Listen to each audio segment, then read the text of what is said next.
Good morning, good evening, and good afternoon, wherever you guys are tuning in from. Welcome back to the Irish Hotspur. And as Tottenham fans, when things go wrong, they go absolutely spectacularly wrong. We have a lot to discuss this evening. A certain David Ornstein has come out and said there is not much money available for the January transfer window.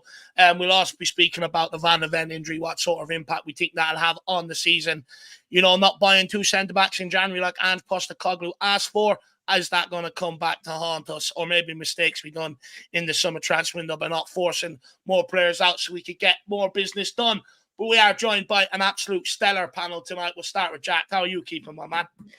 Getting into my sort of mood of, problem solving and sort of, thinking, towards the future. It was kind of nice at one stage where I was just saying 1 week at a time, bask in the glory of just winning all these games. And now we have to sort of think about, how bad is the damage? How long will it last? Can we survive it? Those sort of questions that we're probably actually used to be fair, as Spurs fans, but haven't, really done it in maybe at least a while now under Ange. So back to usual service, Dave. Yeah, it seems like it. Back to usual service. Shawnee, how are you keeping, sir? I'm okay, thanks, guys. Yeah, I'm I'm a bit tired. I'm very tired today, but been up for a long time, and just getting through corporate nonsense. So but I'm good. Glad to be here. And yes, it's never a dull day in the life of a Tottenham fan. Always something to talk about, which is not always great, but. Thank God we have you today to run through the finances with us. I think, David Ornstein will baffle many, so we'll definitely get onto that. And then, of course, we have the one and only Johnny. Johnny, how are you keeping, my man? I'm fine. Apparently, the world ended on Monday. I've just been informed. And so I went. Eric Dyer back, mate. Don't worry about that. Yeah, the world ended, so I thought I'd go out for a quick curry last night on a recommendation. Never take recommendations for a curry from a distant friend who's got an axe to grind. So if I disappear mid conversation, you'll understand why. But I'm here at the moment and fighting as much as I can. So we'll take it that Johnny's sitting on soft cushions this evening. I am indeed. Look.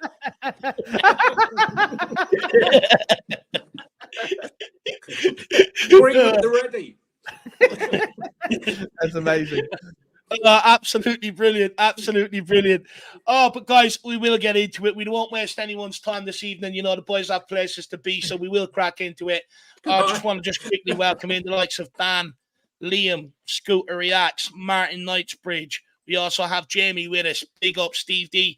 Good to see you. Drew Zilla, Saray, Spurs GC TV. We also have Chris. Big up, Chris. We all do, my man. We all do. Big up, Colin, as well. Great to see you. Rick and Rio. We also have Uphill, Gardner, and we have Derek Hutchinson. And Jamie is apologising to you. Send these apologies in. And we also have Lisa. Also, big up you all. And also Foggy Foam as well. Great to see you guys in. As usual, you want to participate with us. Get your questions in. Make sure you smash the like button along the way. And feel free to make it a super chat if you really want to stand out and dominate this conversation. It's a great way to get your point of view across, and also a great way to get us all to discuss what you want to hear us discuss. But look, Jack, we'll hand over to you and we'll get it going, my man. And Shawnee, Tottenham hope that Van de Ven will not require surgery. That's good news. But estimates suggest that he could be out at least until January at the earliest. And we have a difficult December fixture period coming up with a lot of big games. He could miss up to, I think, 10 games potentially. How much of an impact will this basically have on our season? How much of an impact will this have on our position in the table? It's huge, mate. I think I actually have been thinking about this. Is his miss going to be bigger than Romero's? If you had to pick someone else, I think so. Is his miss bigger than Bissouma? I think so, because at least you have someone that can come in Højbjerg. Is it bigger than Maddison? Probably. Is it bigger than Son? Arguably, yeah, because you have at least competent people you could put in there. And the only person I think who's probably as big, if not bigger, is Vicario. So it's an absolute heartbreaking situation. And look, like I've said before 1,000 times, I'm getting sick of saying it, but when you have people that rely on their pace and they get hamstring injuries, I don't necessarily think this will just be a once and done injury. I think this will be something now that we're going to see flare up you know, is that because he's not getting surgery? You think? Well, not having to have if he doesn't need to have surgery, that's still great. But you know, Decky didn't have to have surgery. Sessegnon hasn't had to have surgery every single time he's had the injury. You know, you look outside of Tottenham, you look at, you know, Michael Owen's career blighted by hamstring injuries. Another person who relies on his place. Look at people like Reece James, you know, an absolute, you know, potentially one of the world's best right backs whose career is being blighted by hamstring injuries. It's just an absolute nightmare if you get one of those injuries young. It doesn't seem to matter whether it's a state like a level 1, 2, or 3. It's something that reoccurs, especially if you rely on pace. And so I'm heartbroken for him. I'm heartbroken for us. And look, I'll try and find a positive sort of spin on it. But there, you know, until January, there really isn't one, because, you know, whether Tottenham by hook or by crook, where we may have tried and failed, maybe it was because other people didn't want to leave, whatever. But ultimately, we didn't go into the season with enough backup. We were relying heavily on Lady Luck, and unfortunately, on Monday night, Lady Luck left the building, and so it's not Lady Luck, is it, Shawnee? I think Lady Luck, you make your own luck, and I think, you know, whatever you may think, I for one was against selling Davinson Sanchez at this moment until we had another centre back in. I was against getting rid of Reguilon until we got back up at left back for him. I think we discussed right at the beginning of the season the one area that we could not afford. Not only were we short, we couldn't afford, you know, to lose him at left centre back. I mean, the good news is, you know, Levy's probably, you know, thinking he doesn't need surgery, so we can put it towards a transfer fee, as we're a bit short of funds at the moment. You know, if Glenn Hoddle was here, he'd bring in the faith healers to lay some hands on him. But yeah, I think really, joking aside, I don't think that, I'm with you, Sean, I don't think there is a player other than the keeper that we could have done without. We're playing a high line, and we all know that Romero, as good as he is, he needed that sort of player behind him to allow him to go and express himself further up the pitch. And that's gone now. That's gone now. I don't know where we're going from here, I'll be honest. Well, just quickly on that one, look, out of the way to finish, I guess, the negative story is that in life, out of adversity comes opportunity. Yeah. And you just never know. Come of the hour, come of the man. Maybe Ash Phillips is the sort of player that's going to absolutely smash it. You just never know. Obviously, you know, the probability of him being ready and stepping up and being wonderful straight out of the gate is low. But, you know, I remember Japhet Tanganga's best games for Tottenham were his very first. So you never know. But on the right, Sean, I think when you're playing through the middle, I just worry as an 18-year-old, you know, as an 18-year-old striker or an 18-year-old midfielder or winger, you can afford to make mistakes. 18, being thrown in at the deep end and making that mistake, it's or maybe Pierre Højbjerg might step up and have a maybe. Your back's against the wall, and no decision's an easy decision, I think, in this situation. None of them is obvious. None of them are, you know, really, you know, or glaringly, you know, the right choice or anything.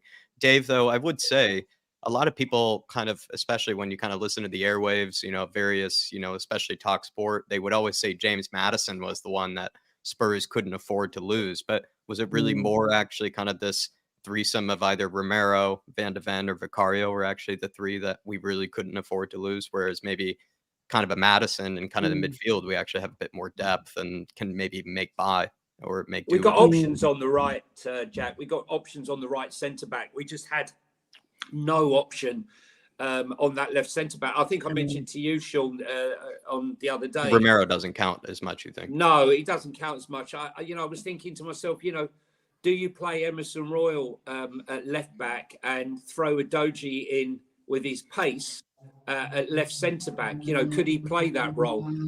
Because he's powerful, he's quick. You know, maybe that will give Romero the balance when he comes back. I don't know if that's an option. I'm just throwing it out there. I've heard people talking about having Kulusevski play left back on the weekend, so I got no idea what we're doing. Oh, sorry, Dave. Back to the days of Pochettino with Son at left back. Yeah, the Kulu there. But yeah, Dave. I've sort of highlighted all season. The reason why we've been getting over the line is because of the back line, you know, because of the clean sheets that we were keeping that we weren't keeping in previous years. Now it's the forward line are going to have to come to the party. We're going to have to accept we might have to outscore teams, and hopefully now this is the time for the forward line to step up. But there's no getting around it. Van der Ven is a huge headache. It's a huge problem, right? He covered every ball that went in behind. And it stopped teams from playing in behind us because they knew we would mop it up, which meant everything was defeat, which meant that suited Romero's game. So now we have an absolute massive headache.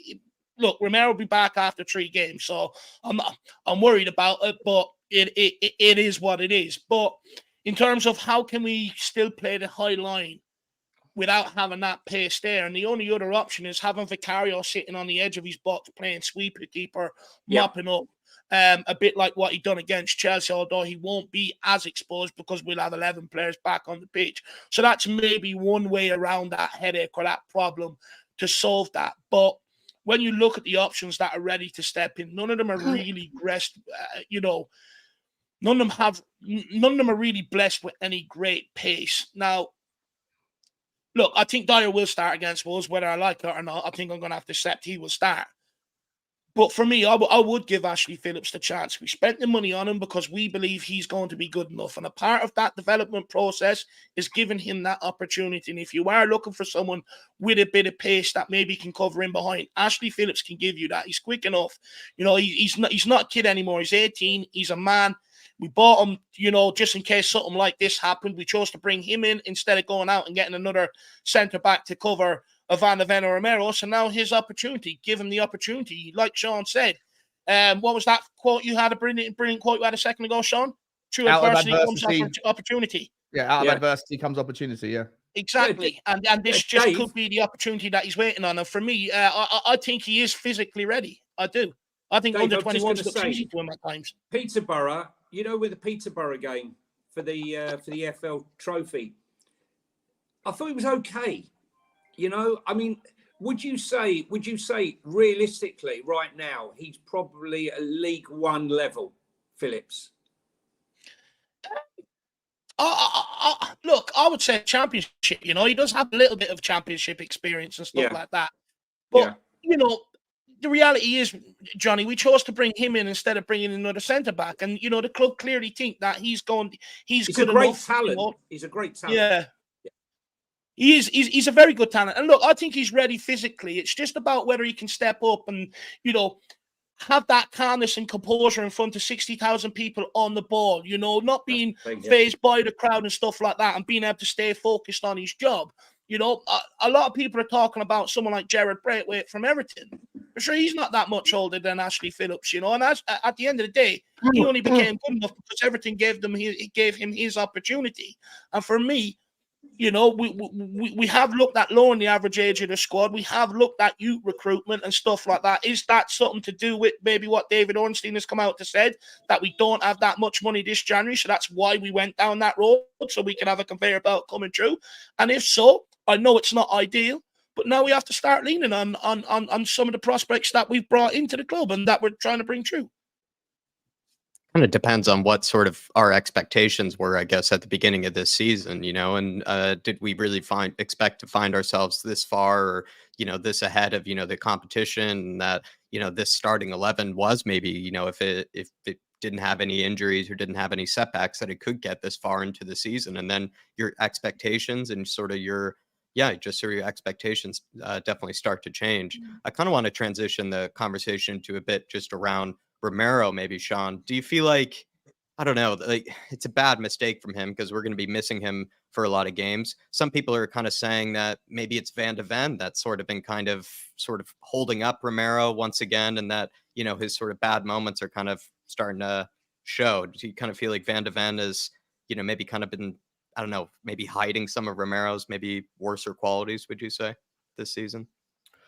No, I don't think so. I think Romero was reckless last season. I think this season he's been relatively awesome at having that guy next to him who can get back. But I think the tactics that have been employed have and will continue to enable opportunities against us. It's like you can't have 15 men on the pitch. If you want to squeeze and have 2 inverted fullbacks to support Bissouma, to create the triangles further up the pitch, if you want to have all those things that allow us to have 65% possession on the ball and create moments, then there's going to be areas of the pitch that are accessible when you lose the ball in transition. And Tottenham are not a pitch perfect side yet when it comes to the passing side. And so the passing stuff, there's going to be moments where you give the ball away. We've seen Maddison start games and have loose moments. We've seen Højbjerg come in and have loose moments. We've certainly seen Bissouma have good moments and bad moments. You're going to give the ball away when you're spraying it around as much as you are and trying to do it as quickly as you are. And ultimately, you're going to put the ball into the corners. And when Udogie and Pedro Porro are naturally inverted and naturally find us up the pitch, you're going to have those areas in behind. I don't think that Romero is the reason why Van der Ven has had to get us out of trouble. I think Van der Ven has got the pace to get us out of trouble when someone else, it could be anybody, up the pitch, loses the ball and the other team is fast in transition and they put the ball into the corners. And sometimes Romero finds himself as one of the guys who was part of the creation and he himself could be up the end of the pitch. But so there's always going to be somebody who needs to get back, and it's been naturally Van der Ven because he's got the sprinter's pace and it's done brilliantly. The challenge is so yeah. Ultimately, I don't think that Romero is responsible. I don't think that Van der Ven has been hiding Romero's recklessness. And to be entirely honest, I've actually watched that Romero challenge back maybe 25 times since Tuesday's Devil's Advocate show, when Dave made the point time and time again about, he made the argument about put a ball in front of a chair, you run towards the ball and smash it. What's going to happen? And I actually 1,000,000% agree with Dave that there's nothing you can do. I completely concede to your point, Dave. There's nothing you can do if you're trying to clear the ball. But look, the rule is the rule, but the rule is stupid. Essentially, like it's I think never a red card. If the precedent's been set and the consistency has to be applied, then it is a red card because you've seen it before. But I think the rule is stupid because you can't do anything other than to follow through. You can't stop your foot mid-air. It's physically impossible. I think we saw it happen to Marcus Rashford even just the other night, and then, all of a sudden the tearjerkers are for Man United in that situation, right? But also just Johnny, the reason this question, and I asked it to Shawnee, it sort of comes from the fact that since this red card, a lot of sort of pundits have said, see, Romero, he has it in him. He's a nasty one, all these sort of things. And it's kind of like, it's not even the nastiest challenge I'd seen from the weekend, to be honest. And if you are going to call out Romero, at least wait a few weeks till he does do it. That was actually a well-behaved Romero, actually, almost to a degree. But what would you say to the fact that maybe after this big moment, some are saying, oh, he's being held up by Mickey Van de Ven. He's overrated by a lot of the Spurs fan base, etc. It's all BS, right? There's agendas everywhere. Look, the guy got sent off on his reputation. Never, ever, ever, right? Never was that, in my opinion, a red card. Okay, if you want to call the incident before is probably more of a red card than the actual challenge. The flick of the kicking out is more of an incident. He won that ball so fairly. What do you expect him to do? Like, just tap the ball? He's cleared it. He's gone through it with pace and power to get the ball out of the box, right? Right, but Johnny, the problem is though, mate, is that you've seen, like, if all you really want from the VAR or from referees, you want a rule that's fair, and then ultimately and logical, and secondly, you want it applied consistently. Now, I think that the rule is stupid, but if it's going to be if a stupid rule is going to be applied consistently, then unfortunately it was a red card because you've seen it being done with the likes of Curtis Jones, Tottenham and a bunch of others, right? Yeah, but with respect, Curtis Jones's challenge, he got the top of the ball maybe and went over the top. We're talking about the guy's got 100% of the ball and has gone through the ball. And did you see how quickly Enzo was coming onto him on top of it all? I mean, for me, it's not. And as for this partnership, look, great defenses are built on partnerships. They're not built on one defender. Jan Vertonghen was great because he played with Toby. Toby was great because he played with Jan, right? They're partnerships. And, last season, Paul Romero, he wins the World Cup, and what does he have to do? He's walk back in, a champion, and he's got to play next to Eric Dyer, right? If that doesn't bring you down, what does? Or Ben Davies, he's racing across the side of the pitch to try and make last-ditch challenges. I think he's been fantastic this year. He's got 2 yellow cards in 11 games, and he's gone here, and straight away they're all on him. The same people who are shouting. He's got a reputation now, Johnny. Same as Casemiro, mate. Well, it's going to happen again and again. Well, he's got 4 red cards in 75 games, and Casemiro's got 3. But that is the football I grew up with, Sean, right? I don't want netball, right? I don't want he pushed me, right? No, I hear you. I'm But if just he's saying going to it's going have to this happen again and reputation again and that again. carries over, and if he's going to always be unfairly judged in a different sort of lens than the average player, what does he do? I mean, can he just do some community service for the referees or for VAR or something like that, and then he can, get back on, a clean slate? I mean, surely there's a way to perhaps. I think he was doing a pretty decent job of kind of avoiding kind of these sort of conversations until, I guess, this match, in front of all the lights and in front of everybody. It's PR, Jack. I do not like what's going on right now with Arsenal, right? I really do not like it. We're presenting a VAR case of all the decisions that have gone against us. We could do the frigging same, right? Okay. What I'm saying is here, right? They're presenting a case a bit like the Liverpool situation where did it not feel like after the Liverpool game, the referees tried to make it up to Liverpool and tried to punish us somewhat afterwards? Some of the refereeing decisions after the Liverpool game, because that's how it felt to us. That's how it felt to me. Well, Joe, but you've got to be smart then and kind of go, okay, the referees are going to look for a reason. So behave yourself, guys. Don't give them any reason. So what's Arsenal's behaviour? What's Arteta's behaviour? What is that saying? Is that saying in Arsenal's next game they'll try and make it up to them by giving them a decision, or is it saying how dare you question us and our authority and punish them? It shouldn't be either, should it? Let's be honest. But it's human nature to fall foul of influence, right? It's just the way it is. But I think that at the end of the day, you can't worry about those things. It's going to be what it's going to be. But you have to just, if you think for a second that there's a chance that you've had something go your way and it's been made a mountain out of a molehill, and you think that maybe the other, in the future, something's going to, if there's a 50-50 where they can level the playing field, they're going to do it, then you have to remove as much as you possibly, or at least allow that thought to enter your zeitgeist, and then limit yourself to unnecessary crazy. And I think that things like Bissouma diving at Luton was unnecessary crazy. I think that Romero, Udogie, 2-footing that challenge and got away with one. I definitely think he got away with on that one, by the way. He should have been a red card. If the boot was on the other foot, I would have said that's an absolute way. It's a disgrace he wasn't sent off. Like Havertz was, yeah? Yeah, I'm just saying. I think you need to, if you think that the referees are looking for a reason to level the playing field, you remove the unnecessary crazy, and Tottenham haven't done it. It's silliness on our part. It's naivety and a little bit immature. Where does he go from here? Contributed to it. Where does he go from here? Where does Romero go from here? If you take, it's a bit like Dele Alli. Remember Dele Alli? Oh, he's got that nasty streak, right? He's got that edge to him. I wanted him to have that edge because that edge made the difference in winning a tackle. Are we going to say that Romero has to restrain himself and not be the player that he is from now on? Because every one of these Spurs fans now who doesn't rate Romero is just waiting for him. Oh, there he goes again. Another bloody yellow. Another challenge. Yeah. What do you think?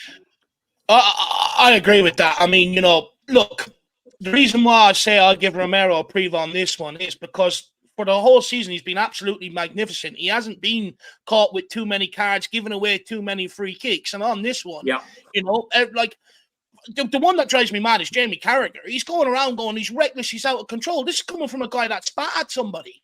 He's calling Romero reckless and out of control. Give me a bloody break. I'm fed up with it. You got Gary Neville now.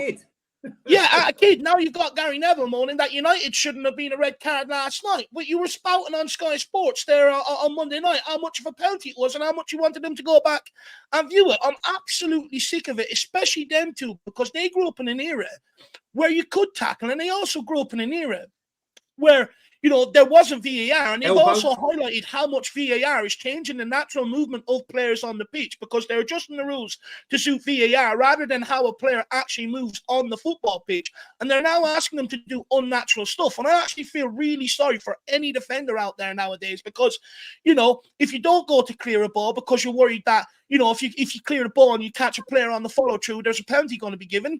And then if they score off the back of it, the fans are going to be on their back going, well, why didn't you get stuck in? I've absolutely had a bloody enough of it. VAR is absolutely ruining the sport. You talk about technology improving sport. Goal line technology improved it, keep it. VAR has had its time. It's not improving it. All you're hearing talked about now is VAR referees all week after every single weekend. They're now becoming super celebrities. There's now a campaign out there to protect referees and VAR, and I've had enough of it. It's the biggest. Dave, listen, I 100% managers, agree players, with you. everyone else is getting pissed off with VAR. Everyone in football, but you're not allowed to speak out about it because the amount of money that's pumped into it. Just get rid of it and let us have our beautiful game back. Sport, the way it's supposed to be played. Soon we're going to turn it into bloody volleyball. There's no contact whatsoever allowed anymore. I mean, are we going to play in slow-mo? I mean, we might as well play in slow-mo. Everything's played back in slow-mo. We don't play football at slow-mo. Football's played at 300 miles an hour. Challengers at 300 miles. Let's slow that down. I agree with everything you're saying. I completely agree. You know, I've been saying since my first day on your channel, 2 years ago, whenever it was, I was saying I hate VAR. I don't understand its value. I think it's a disgrace. Go back to the days when you could sing, because there was 2 songs, right? There was the referees an anchor, and it's been replaced now with FVAR. And I used to get so much more satisfaction out of singing from the rooftops. The referee is a certain type of person, rather than FVAR, which goes to a room in Stockley House, wherever it is, somewhere else. Like, I used to like the fact that you could throw your like frustration towards the guy in the middle wearing black and the guys or girls on the sidelines. You can't do that anymore. You got this anonymous, like invisible third party, and it's all based on subjectivity. I completely agree with what you're saying, Dave. I 100% agree with you. But the fact of the matter is that you have to deal with VAR. And whilst I agree with the people in the comments saying you can't take away the aggressiveness, and I agree with your point, Dave, about like, what do you do? Like, if you pull out of a challenge because if you get it wrong, you're going to get a red card and it leads to a penalty or leads to a goal, then you're going to. I get it. I agree with you 100%. But the reality is that the rules are the rules. The inconsistency is the inconsistency. The subjectivity is the subjectivity. And ultimately, if you don't make little adjustments to your game whilst the game is played the way it is, then you're going to find yourselves increasingly with 10 players on the pitch. And then you've got a manager who wants to play halfway line offside traps. But some of it's becoming dangerous with the rules now, the way they're trying to interpret the rules with a handball. You're asking players to go around with their hands behind the back. What if one of them falls face first and doesn't get his arms out in time? You know, it's becoming dangerous. It's a joke. I agree with everything you're saying. I'm not arguing against that. I'm just saying the rules are in place. They are what they are. We have to adjust to them until they change, right? So, like being mad at them and continuing to go, well, we're going to play our way, even though it's not going to help you.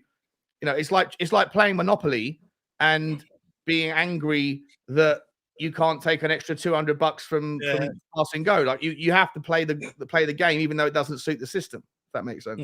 I think we've even go ahead, John. I was just going to ask, guys, do you think though that I've never seen them that fired up? To me, some people are saying that Ange delivered a great speech before they went out. I think, yes, he fired up. They were working. But for me, it only started after about 15 minutes when Maddison had been taken out twice. Son had been upended. Romero had been upended. And they were getting pissed off with the referee. And the referee was saying, just get up. And then from that, they seem to have got really wound up, the Spurs players. They lost their discipline and we started making rash challenges. But I think if Oliver had clamped down... Whose fault is that though, Mike? Johnny, whose fault is that? No, but I'm just saying, I wonder, like some of that I thought was Oliver's officiating. He lost control of that game, I feel, very early on in that game. But at the same time, he didn't. You got to play the whistle. I'm playing devil's advocate, and it's not even Tuesday afternoon. But I'm just saying, like, you have to, like, the referee doesn't decide to give it, and then Tottenham players lose their heads.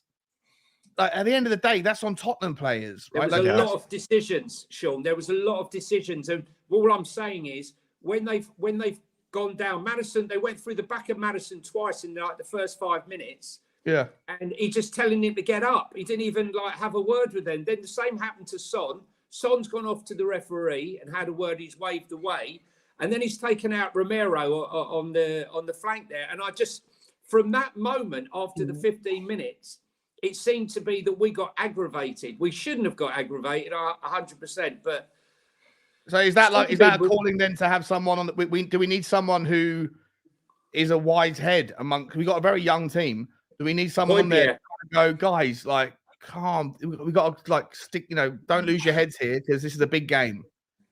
Well, they all did, didn't they? If you think about it, the three captains were the ones that were getting aggravated. Yeah. Madison, Son, and Romero.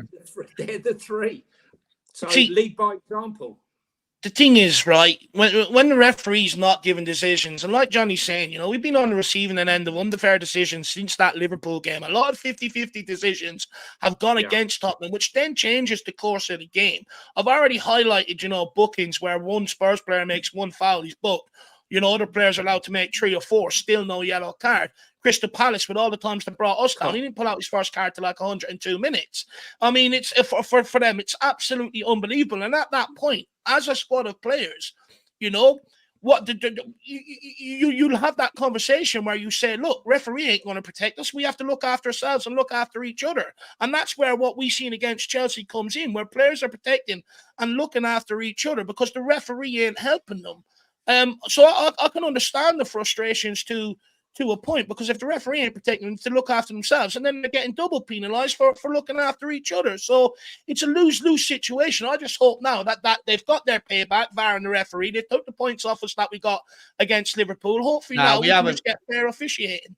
No, because none of it was so abjectly bad that like all of those decisions, all of the offsides, all of the VAR, none of it was so bad. You could all put it down to like, subjectively, all right, you can justify it, until Tottenham get one that is so unashamedly unjustified. Then I don't think they're going to say we haven't had a penalty. Sure, we haven't had a penalty all season. 11 games in, we haven't had a penalty, right? And we have more touches in the box than any other team, right? Yeah. That's another thing. But will Arsenal's dossier, which they are presenting to show how hard done by they have been, will that influence them positively to give them a decision, or will the FA and the VAR team thinking, who the F do you think you are, right? You're going to get Leicester from us now, outing them in public. It's almost convenient that we're coming up against Wolves, because they've probably had the worst luck, this season, Wolves. So, it looks like, just by default, then we'll probably get the decisions, because they seem to really hate Gary O'Neill. So we'll see if they hate Ange more. By the looks of things, it'll be a derby in a way. The derby of bad VAR decisions. Who will they choose this time around, and which number will be called? And Dave and I, just quickly, even in a lot of watch-alongs, I've sort of at least said this myself, that VAR is so inconsistent nowadays that it does just sort of feel like, it's like, being at the deli counter or something. Just one day your number is just going to be called, and, that you just go up and you get your servings of a bad decision. And then, one day you're the benefactor, the other day you're not. And it just seems to be just random at this stage that you'll get your number called by being the recipient of bad decision after bad decision, or you might not be. But it seems like, I'm not saying everybody gets sort of the same, sort of divide or, sort of balance of it, but it does just seem to be so random at that stage that one day you just might have your whole expectations and your whole predictions just thrown out the door because VAR have decided to, interrupt the day. And even that game in general just sort of felt like a game of VAR occasionally interrupted by football. So, Dave, what do you think? Like, maybe last sort of comments on it. Do you think Spurs are going to sort of continue to, see this bad luck, or have we finally, paid, our sins, to the referees? Oh no, we'll continue to see it until they have us out of the top 4 spot, out of the top 6 spot. I've argued this time and time again. When Tottenham are top of the league, all these people that supposedly hate each other, rivals, etc., they all become kissing cousins, and they clamour together to find a way to pull Tottenham down. So we're up against a greater force, Jack, I would argue. But look, this is something we're going to have to overcome if we want to go on and be successful. So there's no better time to do it now. But just to maybe sum up the whole sort of conversation around VAR and stuff like that. I originally started it with is Romero a liability? But just to maybe sum up the conversation about VAR, 2J says here, how about the solution? If it's about a foul, VAR looks at it in real time instead of slow motion, and the ref looks at the replay in real time, then they can see the players' momentum. And this I agree with, because there are some challenges, if you haven't look at it and you go, oh my God, that's got to be sore. But when you've played the game, there are some challenges where you get absolutely hit clean, but they don't hurt because you've been hit clean. There are challenges where they don't hurt. And when everything is slowed down, of course, it looks worse. We should be replaying it at the speed that these challenges are going in so that you can decide whether it is, because, for instance, right, when they slowed down that Romero one, when it slowed down to that minute, that way they do it, they look at that and go, well, he had enough time to put his foot somewhere else. He had enough time to turn into an octopus, grow 8 legs and wrap it around the guy, not make contact with him. But when it's done at the speed of play, they'd get a better example and a better bite size of the actual situation and realize, well, hang on a minute, the guy's just gone to clear the ball. The guy's right in front of him. What do you want him to do? So I think there's a point here. Definitely. I just think it needs to just be left to one person's interpretation, really, at that stage. Go back to what it used to be. Just let one person ruin our day instead of, a team of people halfway across the world making the decisions inside a tiny little room. But time to move on to sort of maybe the summer, bit of hindsight, maybe not hindsight, because sort of the conversation was there really enough done over this summer? And are we kind of seeing maybe what is it, sort of the payback for it, or just sort of paying the price for it? Shawnee, was that something that you were having conversations with over the summer that, I'm glad that we got these sort of players, but did we really get enough for the defense? Did Daniel Levy and Gabbanini, the two guys in charge, do enough in the defense this summer? Obviously not. Obviously not. We didn't. I think everyone wanted at least one more. I don't think it was through lack of trying, though. I think there was obviously a lot of, there was attempts to get things done. We'll never know whether or not, I remember deadline day, we would look like we were trying to get people like Conor Gallagher in and stuff. So it looked like on deadline day, we were looking further up the pitch. And from what we've heard, everything that's gone on with the transfer window was by Ange's request or by his dictation. So, no, perhaps Ange said, no, I'm good with what we've got. And, unless there's someone that's, measurable or will make a measurable impact, then I don't want to get someone in for the sake of it. And maybe he thought there was bigger holes elsewhere that we did or didn't fill. But, I think that most of us as fans knew we needed one more. Am I wrong in remembering that Ange said he wanted 2 center backs? Or is that maybe, he said he was trying to get, you might be right. You might be right. No, I think he said we need at least one, but maybe 2 or so, maybe more, right? So, and we got the one. And I think we were trying to get Toast in, weren't we? We were trying to get people in, but I just think that there was, it's not always easy. It's always a moving beast, isn't it? You have players like Hugo Lloris and Eric Dyer that you're expecting to move on that don't leave. Eric Dyer didn't want to go. Maybe if you're thinking, well, you can't bring another one in if you don't get rid of Eric Dyer. He didn't want to go.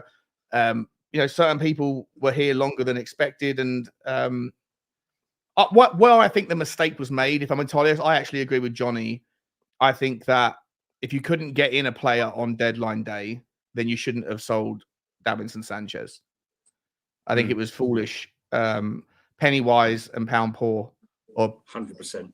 Whatever that is the phrase. And I think that we were a little bit sloppy with selling Davinson Sanchez. Then we could have kept hold of him in January because there was no way we could have brought someone in. So we sort of rolled the dice, and ultimately the dice came up with snake eyes on this one. So am I also right in remembering too, Johnny, that it was sort of a case where, while we all wanted another center back, it was a bit of kind of like you needed to get rid of one in order to kind of bring one in. So we got rid of Davinson Sanchez last minute, but then we couldn't also bring in another center back at the same time last minute. Is that the case? It makes no sense to me at all, right? You're playing a high line, and the only other player in the squad, whatever you think about Davinson Sanchez, the one asset he has is pace, right? In a low block, he's screwed. He makes a mistake and it's all over, right? But in a high line, right, we saw against Barcelona, we saw against other games with Davinson Sanchez under Ange's system, that he can get back and he can make that break because of his superb pace. He has really good pace.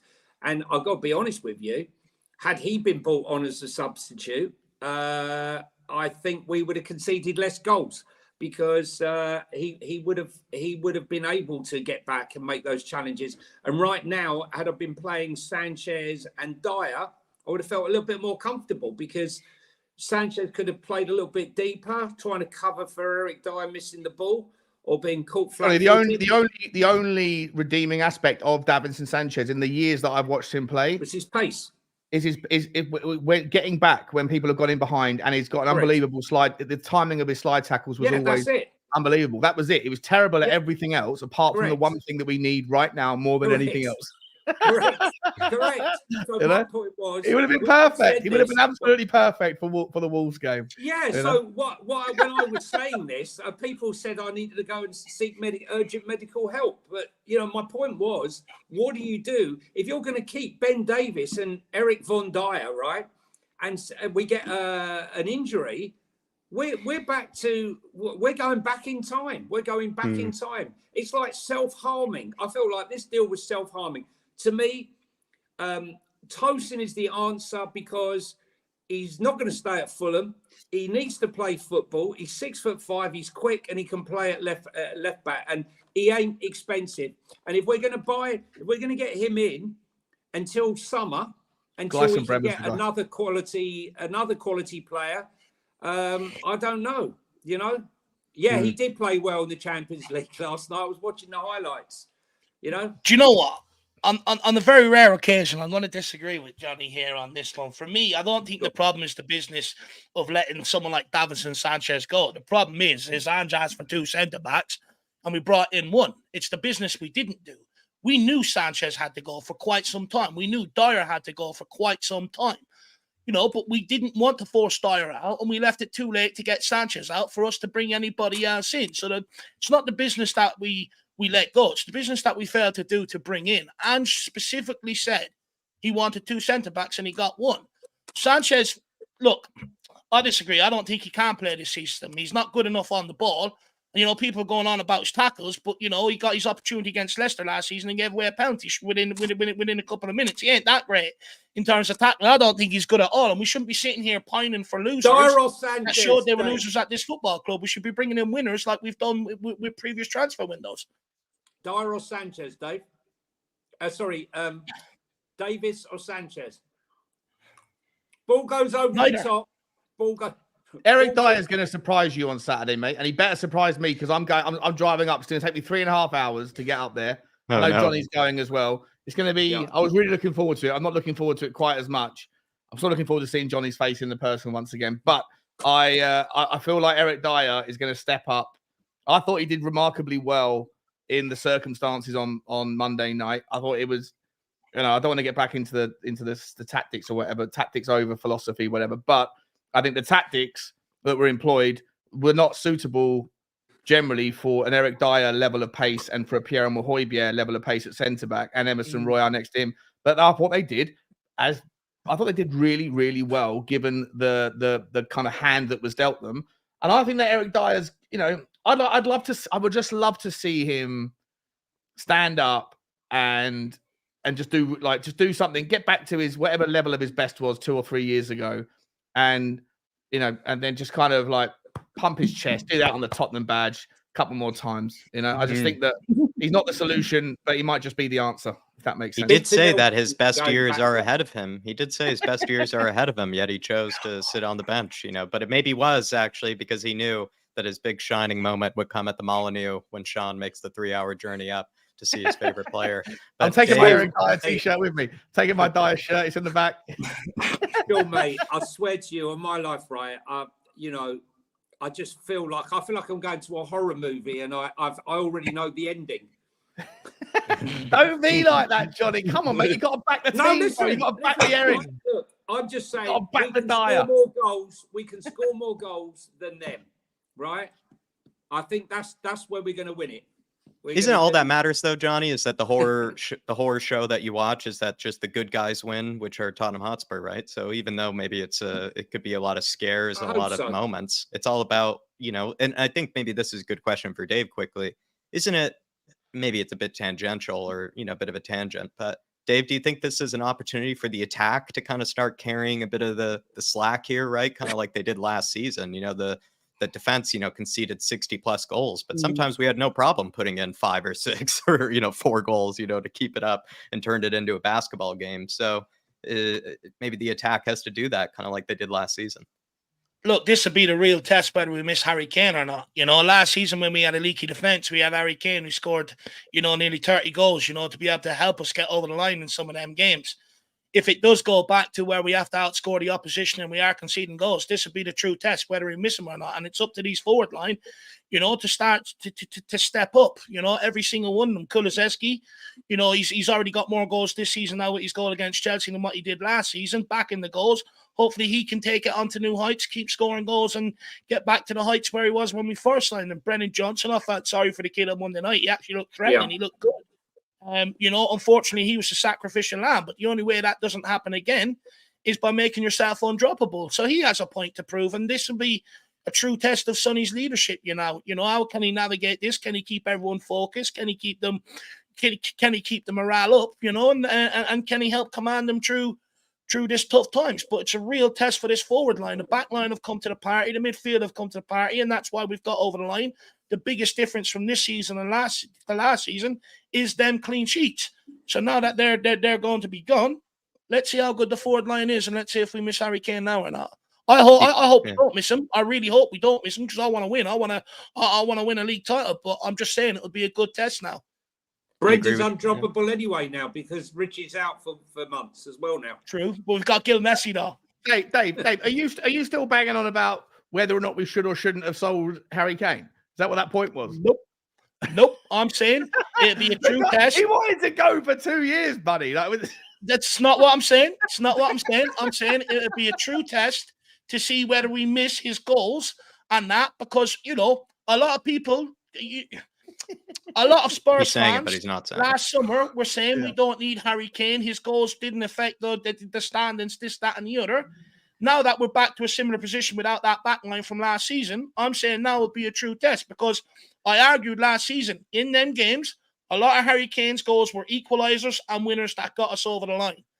Do we have that in this team now that we know we have to go and outscore teams? This will be the test. Let's wait and see. If not, add a striker to that list in January. The happiest person in football right now, without any doubt, is Pep Guardiola, because finally he's going to get the score against us. He needed everybody to be gone. He's not playing us at Tottenham Stadium until February. We'll be full strength before then. Oh, right. Okay. Yeah. His only chance was if basically everybody was injured and it was the under 21s that we could field against his, $1 billion team. And then he finally could stand a chance against Spurs. Imagine if we go through our next 3 games without Romero, unbeaten.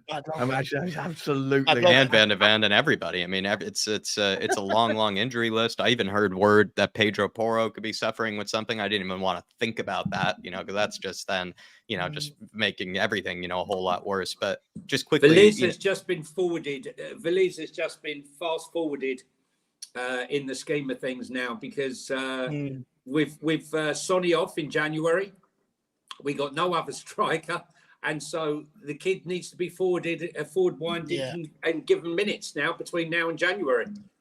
Do you agree that? Do you agree with Dave though, Johnny, that the forward line kind of needs to start carrying the slack here? With maybe the fact that the defense, we're not going to be expecting much from them. Like, I mean, they could pull off some miracles, but like you sort of expect, you're expecting a horror show. So that means the attack need to sort of carry the burden. Thanks, Peter Dinsey. Always good to have you around, mate. Yeah, we do talk bollocks. That's our profession. That's how we cope. We are people who talk bollocks. Welcome.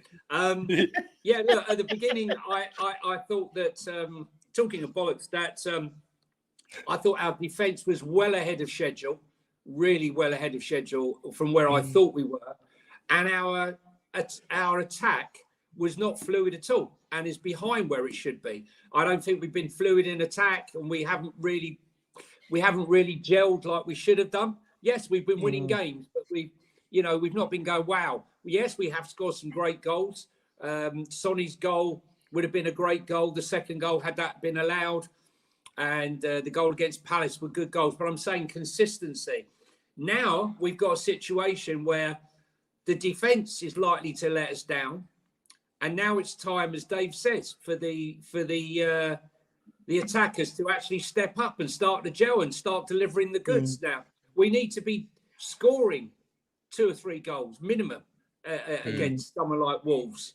And then, yes, so we'll win the game 3-2. You know, I'm happy for that, you know?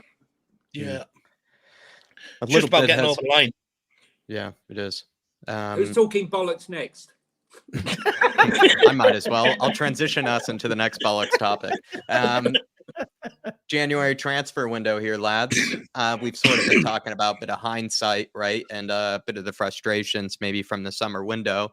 And also maybe, I guess I might as well actually just combine these sort of questions here, because David Ornstein has just released a statement here about sort of Tottenham's January business or lack thereof. And he says, as far as I know, there isn't much money at all for this winter window for Spurs. Spurs knew Kane was likely to leave and spent much of the money they would end up receiving for him in advance, then some after as well, too, at both senior and as well as youth levels. So do you feel like we have kind of a, I don't know, very low expectations going into this winter window then, Shawnee? Look, I've been saying for ever since the fan forum, I don't think many people picked up on it, but the in the fan forum they actually brought up the net spend over the last 6 years since the stadium, and I think it was something like 660 million or 860 million of spend versus 180 million. I might be getting the specifics wrong of receipts, and it basically netted out to be about 110 million, 120 million per season on average. And it just struck a chord with me. I was like, hang on a second. I remember doing all the financial calculations that the revenue that Tottenham brought in this season was 440 million. Last season, it was like, or in the last the season before, it was like 400. The year before, it was like 370. That was COVID, or 350. The year before that, it was like 440 or 420. But basically, it works out to be, on average, over the last 6 seasons, about 400 million per year. And if you think about FFP right now, they're giving a 3-year window where last season it was 90% of your revenue was allowed to be spent on the grand total of your transfer fees, your transfer wages, and your agents' fees, and all that stuff. And then this season it's 80%, and next season it's 70%, and that's where it's going to stop. And Tottenham's wage to turnover. Sorry if I'm boring everyone, but just I'll get down to it's good. It's good info. Tottenham's wage to turnover is one of the lowest in the league at about 49.5%. So Tottenham's wage bill is about, give or take, I haven't got the numbers in front of me, but about 200 million. The revenue's 400 million. The wage is 200 million, and we're spending about 100 million a year. What is that? If you add that stuff up together, it essentially comes to a number that Tottenham are spending about, give or take, 75% of their turnover on the combined fees, and that doesn't include agents' fees, so that's not included. Well, it's not baked into the numbers I've looked at on the payment as well. And so as you move into the final tier of FFP, now there's obviously ways that it's more complicated than just your top line versus your bottom line, because obviously there's ways that you can delay when those numbers get put onto the books, depending on whether you sign them, how much you pay up front in and installments and all that stuff. But in a very simplistic move, Tottenham are already knocking on the door of the future FFP limit. And the difference between that 5%, give or take one way or the other, is about 50 million quid. It's not a lot. And so I sat there ever since I saw that and said, anyone that thinks that Tottenham are going to drop 200 million quid, either this year or next, it's just not happening. It's not happening without the Champions League revenue, unless Tottenham get an injection of capital from the owners. And they're not going to do that anymore. They've already said that they're moving to a sustainable model, and they haven't even delivered the last 50 million of that 150 million tranche that they said they were going to give last summer, and that we took the first 100 million of before Christmas. So we're a year later, and the last 50 that they promised in the January of this year's statement, they promised they would give it, and they haven't dropped it into the accounts yet. So anyone that thinks that we're going to spend a fortune in January, I was like, you're wrong. I said, I think that the most we might spend is about 30, 40, 50 million net. And that's including the fact that Harry Kane money has or hasn't been spent. That's including the fact that whether or not you put the Decky money on this year's accounts or last year's, the same with Pedro Porro. It's just the way it is. And then to hear this from Ornstein today, to me, it's absolutely no surprise at all. Like, it's no surprise at all. I just don't think Tottenham are going to do it. Whether or not Chelsea have got the best ability to push numbers around a spreadsheet, they've got owners that are willing to drop money on the balance sheet now and figure it out later. Our owners are not willing to do that. And then I don't think they're as clever with their creative accounting. So for me, yeah, it's not a surprise. But I don't think we need to drop 50 million, 100 million quid. But that's what I was going to say, Sean. Is it not? We've moved away. I was just about to say, I was waiting for you to finish there, because I think, you know, as I've been trying to say for quite a few months now, from probably over a year, we're moving to a system where we try to extract value by, we are actively searching, I can confirm, we are actively searching for kids, for bargains to develop top talent.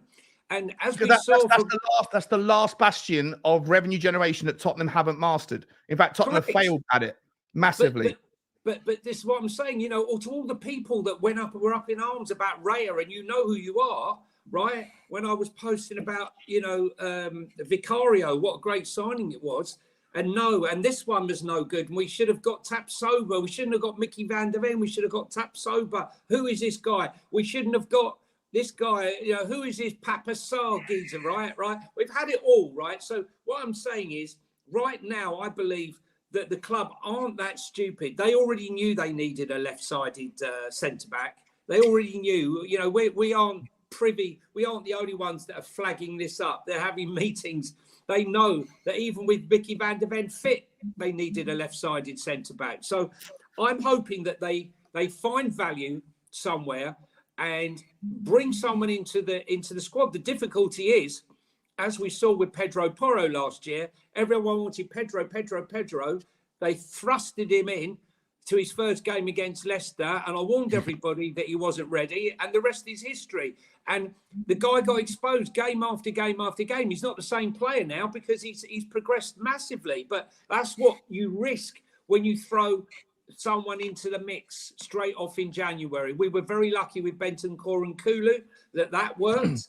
But in essence, normally they take time to bed in. So let's hope that, as Sean says, we might not have money, a lot of money. Oh, that's something we haven't got. But I think that a lot of money. Just quickly, just wanted to round off the point I was making. I think that the last bastion of the reason why, despite us being one of the top revenue generators in the Premier League, the reason why we don't have the money, outside of the fact that the owners don't want to put money in, is because we had 250 million quid of waste that still to this day, most of it is still sat on the wage book. Now that's amortized off now. Most of them are going, but it's a massive lesson. It's been a very expensive cost. Part of the reason why Tottenham have gone to the youth model is because of not just because it's a way to bring in players cheap. Obviously, accessing the South America market now, thanks to Brexit and the changing in the employment laws, is another stepping stone to be able to getting talent cheaper that has high risk with it. But ultimately, if you can, when you factor in the fact that most of the European sides that we're trying to sail into the secondary market is bankrupt, you're very unlikely to be able to find the ways to get those players off the books. And so Tottenham going youth-centric, not all of these players are going to make it into Tottenham's first team, but you might be able to get 10 million, 8 million, 5 million here and there and everywhere else for some of these other players that are coming through the youth. It's a long-term vision that is at the first block, the first hurdle of it. And we are not anywhere near getting through the quagmire of previous mistakes yet. So people that are going to go ballistic at Daniel Levy in January, if we don't, like the usual, kind of Levy out narrative is going to pop back up again because they think, but because we bring in 600 million quid, therefore there must be money to spend. But actually, if you look a little bit deeper and you peel the onion layer back a little bit, there's every reason to explain why that's not the case yet. But in 2-3 years' time, when the deadwood and the failure of procurement over the last 3 or 4 years, going back to Steve Hitchin, when that story is completely finished, plus you've got the youth-centric model that are maturing, some of those will come in and be able to liquidate it at a profit. Then you're starting to find the rebalancing of the most expensive area of Tottenham's finances, which is procurement and failure within that department. As you move into 25-26 season and 26-27 season, hopefully there'll be better sourcing of players, better turnover, more revenue coming from that department. And then we add all that stuff up, plus all the revenues from the stadium, etc. Then Tottenham will be the financial powerhouse that we're not quite ready to be just yet. So I've two questions off the back of that. So One, are we expecting to see statements put out then, or other journalists follow suit saying that we're expecting we have to sell before we buy? And second of all, this is where a lot of the argument comes in about the ownership, right? We're up there. When do they take that risk and put just go for it, Sean? I think that's what a lot of people would want to ask. When do we step away from the norm because of the position we're in and really try and go for it, push for the title? Well, I think that I'll be entirely honest. I think that the start to the season has come. This particular start to the season, I've spilled something down me. Sorry, is come early, right? Like no one was expecting this project to start so well. And unfortunately, human nature is to reset expectations and start to think about that stuff because you're sitting top of the table.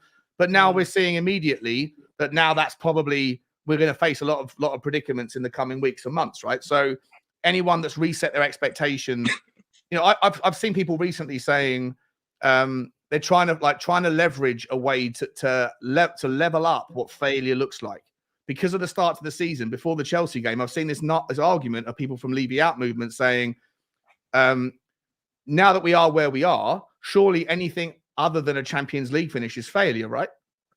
Like trying to kind of leverage that story. No, stop. If we got Champions League or if we finished 6th or 7th at the start of the season, it would have been deemed a relative success. But because we started so well, we've baked in a little bit of wiggle room to be able to still have a continuation. But I think for me, this season has started. I think this season is escalated or it's amplified expectations a little bit soon. But in reality, next season, you hope is the season when you can really push. And by the 26-27 season is the season when if all things go well, then, you've got all the deadwood out the way. You've continued to employ, hopefully, and procure the right talent. Some of the players that you've invested in the youth system that are now of an age where they can be sold if they're deemed not quite good enough for Tottenham's needs, but they're good enough for other people. Hopefully also financing Europe has changed because they're renegotiating their broadcasting rights. All of that stuff will look like the financial pyramid gets redistributed more fairly. So hopefully you get secondary markets, like the B class teams in Italy, in Spain, in Portugal will have a little bit more money to be able to buy good talent at the 10, 15 million pound, 20 million pound level. Hopefully everything's going to move in the right direction. But obviously, there's also a million other variables like what's going on with Saudi Arabia, what's going on with, other things at the time. But so I just think that expectations around Tottenham spending fortunes should not be applied to this January. I just don't think the numbers are there yet. I remember we had a conversation on, I think 2-3 weeks ago. I think you actually highlighted in one of them 20-minute segments that we do. But I want to find out where Johnny and Jack are on this as well. And I'll come in last on it because, we've all been big backers of this youth-centric model. So, Johnny, I want to know, where do you stand? You okay to continue on with that come January? Or do you think because of where we are and if we stay up there, the opportunity arises, we shift slightly and look to go for the title? I just think this is we're 3 months into a project. Steve Hitchin really killed us, right? As Sean mentioned earlier, the greatest spend we've ever had, and it's still hanging over us like a noose round our neck. If you'd have given 250 million to Paratici and Gabby, I think we'd be looking at a totally different squad to what we're looking at now. Let's be honest. Even if it had been built for a different manager. I still think that the youth are still a year, 18 months away, a lot of them, the under 21s, personally. Saw that on Tuesday night, Johnny, right? Yeah, I just think Dorrington was a good player. I mean, Dave watched the second half together. Dave watched the whole game, but that was against Cambridge. He didn't have Phillips alongside him because he's been pulled out for the game against Wolves. I know, but what I mean is, it's like that was Cambridge United, which are a League One team, I think, and they made short change of us, right? So are these guys ready to step up to Premier League level if they can't dominate a League One team? The answer is probably not, right? No, he's not, and we're buying for the future. We're going to bring players through, but they're just not ready now. So I would say the whole of this season, some of them go out on loan next season and be ready for the season after. That's my thought on it. But right now, we need to bring in players that are going to actually add to the squad. And, buying like what you mentioned here, like Matoma, like I don't see Spurs being that team. to do that. They might buy the odd player for bigger money, maybe come in the summer, but I see us buying, the 15 to 70, 17 million for Veliz was a huge purchase for a young player. It might not seem like a lot in relation to what other clubs are spending. So I think we're going to carry on with that model come January, extracting value for players 21, 22 who can come in, do a job for us right now, and like you were saying, Sean, perform and actually add assets. I mean, you look at the players that we've signed now in the last 18 months from Fabio, apart from Richarlison. Misuma's trebled in value. Pape Sarr's 5x'd in value.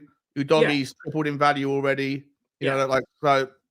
It's working on an asset valuation. The one thing I would say, I know I'm talking a lot. I'll shut up after this point. Is on this particular topic. Is I see someone, I think it's Toxic Headshot, saying the board needs to take risks. And look, I agree with you. To counter what I've just been talking about, the reality is, in my opinion, what I've just mentioned, the dream world scenario is one scenario that I think is relevant right now. You see Arsenal today are trying to figure out a way to buy Ivan Toney in January, but they are up against FFP. They literally can't pay what Brentford want. Chelsea literally are not allowed to pay what Brentford want. If they want to get that player in, then they can't unless they liquidate, unless they sell, unless they move mud around a spreadsheet again. Tottenham can. And so there's always a million moving pieces in the world of football. It's not just who you want, it's who everyone else wants. It's what's going on with the options here and this and that. There's an opportunity for Tottenham if they just for once, if Daniel Levy and Enoch just for once wanted to do the right thing, drop that 50 million back into the balance sheet that they already said that they would, and they haven't yet. They could then go and get Ivan Toney, because they are not up against FFP. They might be up against it theoretically in the notion of what I portrayed out, but in terms of reality, they're not. They won't face that bill for 3 years. So they could go and say to Brentford, Arsenal can't do it yet, right? We can. Here's your 70 million. You can jump ahead of the queue and still get value, but that without the competition, if just for once they went, all right, let's push the boat out because it's that important. And it doesn't have to be Ivan Toney. It could be a Tapsoba. It could be a Gleison Bremer. It could be someone that's going to come in and they're going to fit into and fill the hole immediately. And because of FFP, because of even the rich clubs like Man United, even and Newcastle, all of the clubs that have got money are up against FFP and Tottenham aren't. That means that in terms of having a negotiation, if you had the right chairman, if you had the right negotiator who was willing to do it, then you're basically at the front of a very short queue, because everyone who wants him can't even approach him because they haven't got the wiggle room within the legal framework. So I don't expect Tottenham to do it, but there is the opportunity to do it if they wanted to. Where are you at, Anna Jack? I just think that January is usually never the period to sort of all of a sudden change your plans and either try to go for a league title, because usually it feels like you don't always have all the options that you would normally have if it were the summer window. Usually you're only limited to certain types of players, and you have basically just a much shorter list of people to pick from. That list also becomes a lot more expensive all of a sudden too, because they can really take advantage of what you may be looking for or what you might be wanting, whatever it might be. And also too, the case is that they might not have expected to have sold that player in that winter window, and then you're kind of just forcing them to, and it can all just lead to you kind of overpaying for somebody. In the case like Mykhailo Mudryk, right? Didn't Arsenal want to sort of beef up the forward line, and they were willing to spend whatever it took, 100 million something, but they sort of divided it out. I think either decision wasn't going to work out for them. Clearly, Mudryk wasn't the one that was going to end up actually, winning them the title. And also even the money that they split about, on guys like Kivior and, players like that didn't end up actually winning them the title.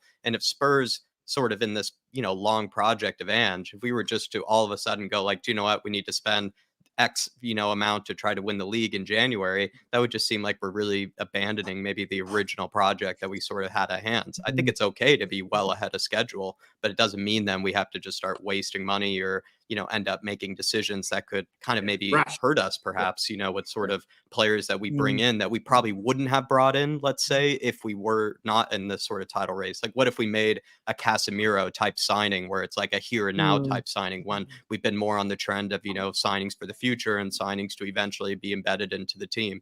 I'm just worried about that when you find yourself in January, you're always going to spend more money anyways. And you also get kind of, in this mindset where you might be going against what your original plan was, even if you happen to be ahead of schedule. Personally, well, Spurs fans wanted Trossard, didn't they? A lot of Spurs fans wanted Trossard, and we didn't buy it. We didn't pay. We put some stupid bid in, and Arsenal ended up buying him for 25 mil, wasn't it? Something like that. We put in 15 million. Yeah, and they laughed us as they said it was derisory. And but even in the case of Arsenal, right, they had a huge debate over how should we spend this money to try to win the league, because they were in an excellent position to win the league. Either scenario, they weren't going to win the league, because one of them was Mykhailo Mudryk, the other one was dividing the money up on guys like Trossard and Kivior and all these other players that they ended up bringing in. None of that ended up working for them. And I think that could be the case for Spurs too, where if we find ourselves in a similar position and then we're like, all right, abandon everything, let's spend 100 million to see if we can try to win the league. What if we don't win the league then, and it actually goes crashing down, and all of a sudden then we've just bought a bunch of players that maybe we shouldn't have actually, because we were kind of in glory, or sort of distracted by the shining light of a Premier League title.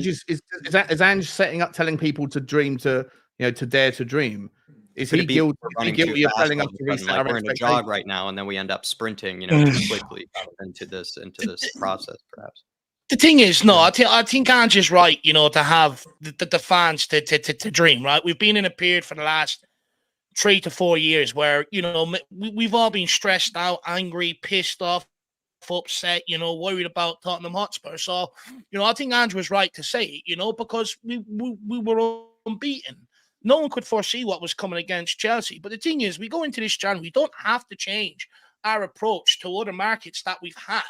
We're not this club that's going to go out and spend 100 million on a player and bring him in here, but there's still value out there to be had, like we've done with some of the side players that can come in here and hit the ground running and add to what we've got. If we've learned anything over the last couple of windows, and from the Steve Hitchen period to the Paratici period, it's not how much you spend, it's what you spend it on. That's the biggest thing.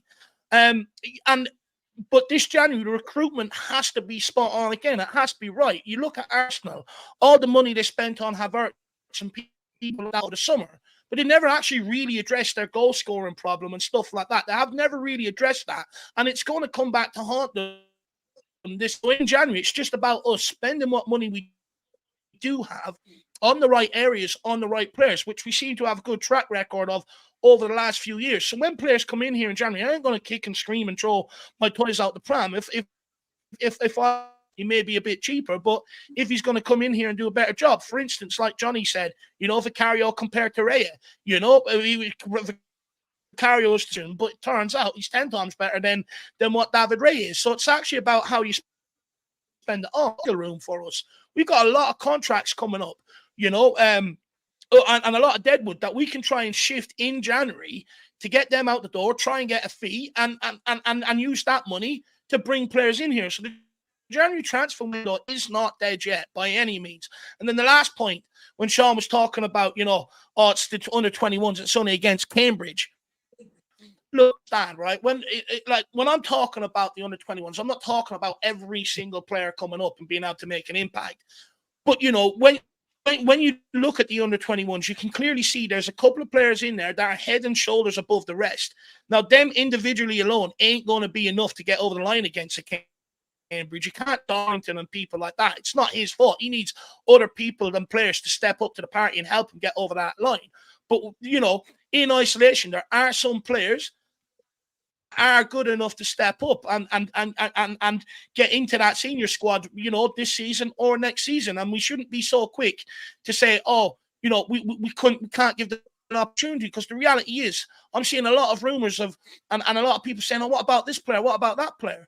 They're not much older than some of the players that we've got coming through. So why not give them an opportunity rather than waste money?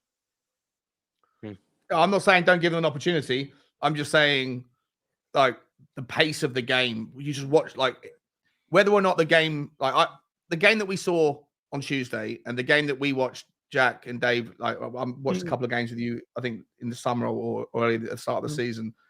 The pace of the game is miles different. It's not the same, and I just feel like even if they're outliers in and amongst a good team of kids, I just think that the step up, and you're right, you're never going to know until you know. So give them a whirl, but I just think that the responsibilities of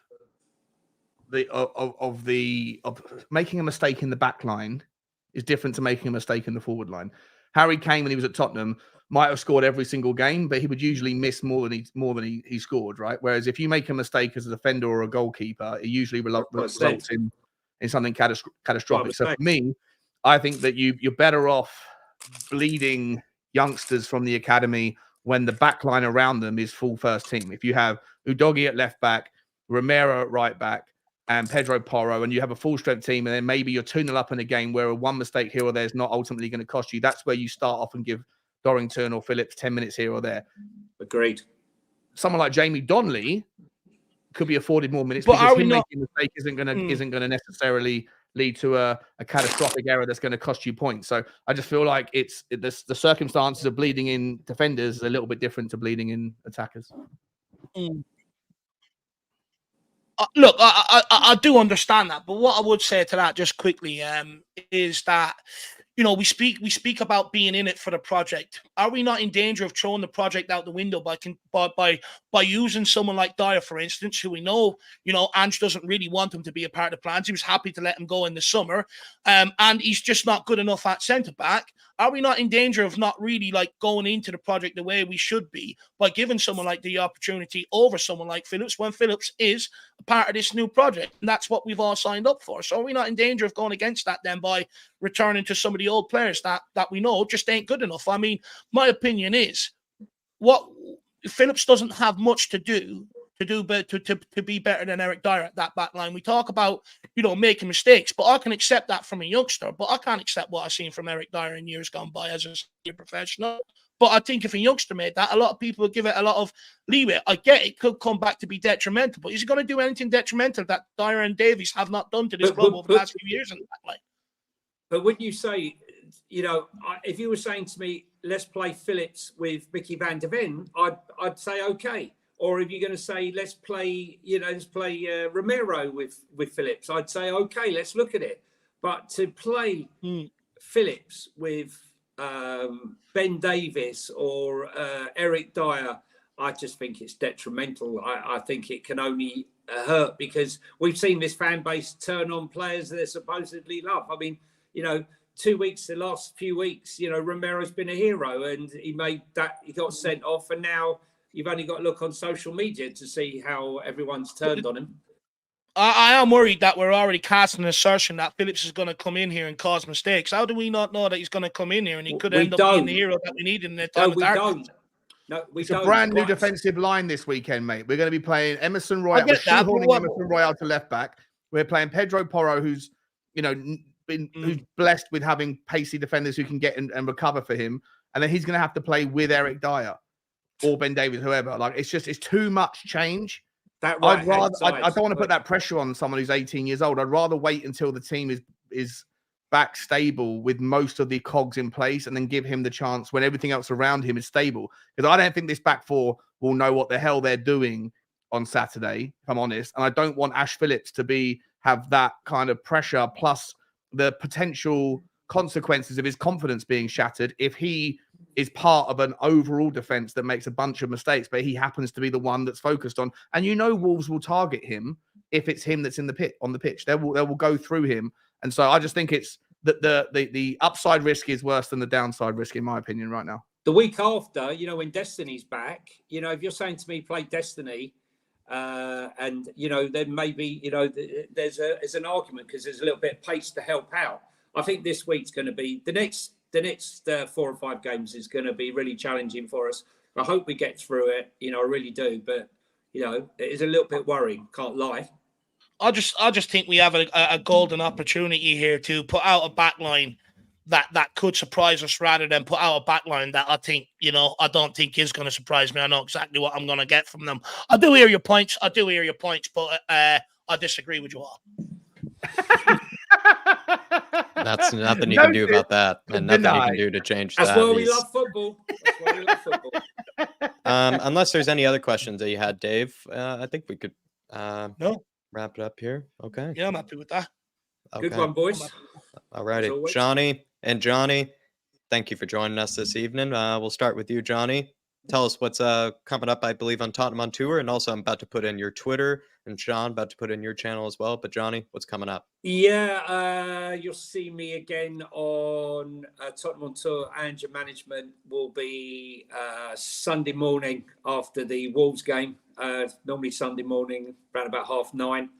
And hopefully that will be something positive. And then you can follow me here on Twitter, Johnny H3232 for spaces and such like. And also you'll find on there in my profile, my Instagram account, which seems to be growing quite quickly. And obviously with Sean on the Devil's Advocate and with Dave, that's the only places I'm really am. That's enough. Nice one, sir. Nice one, sir. Please, everybody, check out Johnny's Twitter, all of his socials, and just follow him wherever he goes. And I'm sure he'll let you know any place that Johnny, he you're goes, still doing spaces? Well, I've got to be honest with you. With so much going on at the moment, I've taken a bit of a sabbatical, but I will be coming back. I've had a lot of people messaging me time to come back, so I think I will be coming back doing that because they're good for pop-ups and for current things that are going on. But it's fitting them in with everything else and the streaming and social media and God knows what else. But hey, it's what we love, right? All right. You could do one on the long drive back from Wolves. You could do one, right? It's the difference. I was thinking about going live. I said to Henry, I was like, any chance you fancy doing a live stream on the car on the way back? And he was like, no, that's not going to work on YouTube, mate. You can't do that. And I was like, mate, yeah, maybe we should do a space instead. But we're not on spaces. So maybe you could do a space. Just click up. You driving up with Henry on... well, I'm Saturday? driving up, not with Henry, Yeah. I don't think. But yeah, driving up. Yeah. Okay. Yeah, All long right, way. guys. And 6 o'clock Shawnee? start. That'd be a good trip.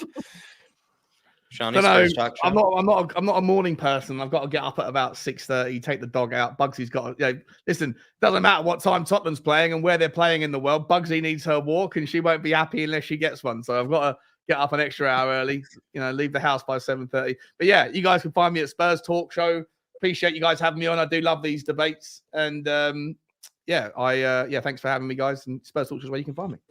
All righty. Everyone, Everybody head please on get over over there, and please. check out. Oh, yeah, no, go on, Jacko. No, you do it, Dave. Oh, yeah, sorry, my internet's going mad again. Again, last shout out. If there's anyone from America Telecommunications, please get in contact and help sort my internet. I've been on to you quite some time now, and you're really starting to annoy me. So please get it sorted. But guys, please get over, check out these two great gentlemen on their individual channels. Links are there in the chat. Really do enjoy these discussions with Shawnee and Johnny. They're absolutely fascinating, great insight across all aspects. Hopefully you guys out there have really enjoyed it as well. A massive thank you to Jack, Sean, Johnny, all you guys in the chat. We'll be back here tomorrow with match day content. Build up to the match on Saturday. So make sure you get stuck in and get tuned into that. As always, come on, you Spurs. In the big hands we trust. The best motto I've ever heard in my life. We never stop. See you, everybody. Fireworks are going. The fireworks Kaboom. are going in Johnny's gaff.